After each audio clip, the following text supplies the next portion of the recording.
Hello you! It is time to look at whiteboards inside of Canva. Whiteboards are basically just a type of page inside of Canva that goes on forever. Okay, let me zoom out. Okay, it has all these dots everywhere, but it's a great document type where it is kind of about the ideas part. We're going to focus on a mood board for our brand. Okay, that's what we're going to use it for, but I'll show you a few different kind of like use cases, things that I've used it for in the past. Okay, it's the whiteboard feature in Canva. It's super helpful. Let's jump in. All right, to find the whiteboards, let's go to our home tab, let's go to home, and let's go to whiteboard. Okay, so whiteboard is the kind of universal term that Canva uses for a document that has no real edges and starts with these dots for some reason, like a pegboard. Okay, I can kind of scroll. I'm scrolling up and down, you can't really tell, but I can scroll for infinity. Okay, these things can be really big. You're not constrained to, let's say, an Instagram post or a US letter document size. It could be massive. So think brainstorm, think mood board, think whiteboard. That's what it looks like. For some reason, the first thing I want to do is go to File, go to Settings, and turn off the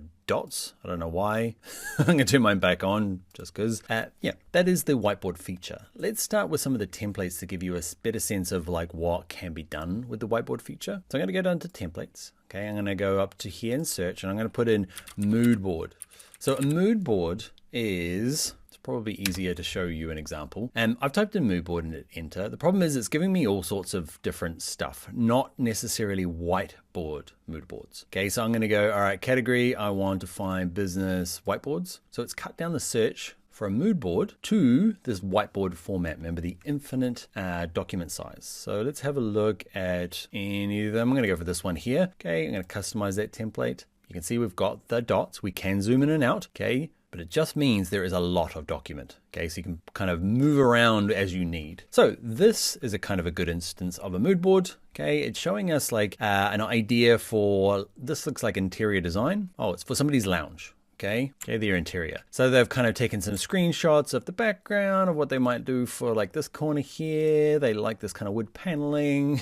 They like this kind of art. You get the idea. There's some color swatches they might like. Some, is that cork? Some sort of wood grain. Okay, so it's kind of post-it notes, scribbling ideas. Okay, and in design, they'll call them a mood board because it sets the mood. Often I'll go to a client with a mood board before I start doing anything. It really depends on the kind of interactions, and they're already like an existing client and I kind of know what they want already because we've worked with each other. I wouldn't go to them with a mood board. If it's a new client and there's enough money in the project, you know, sometimes you're doing it for your uncle's, aunts, brothers, cousins shop, and they don't care about a mood board.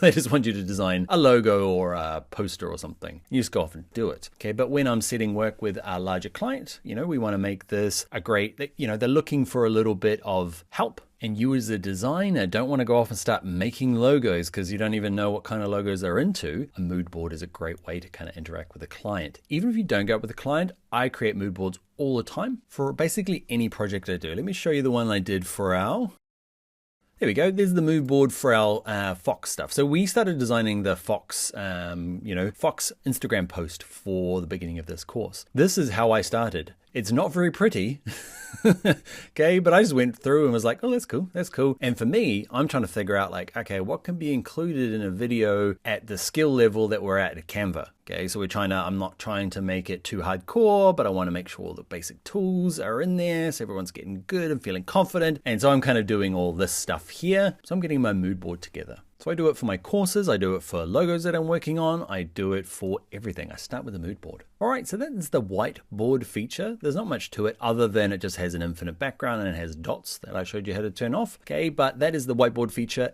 It is the umbrella term used for brainstorms, flowcharts, pasteboards, mood boards. They all come under this heading of whiteboard inside of Canva. All right, that's it. I'll see you in the next video.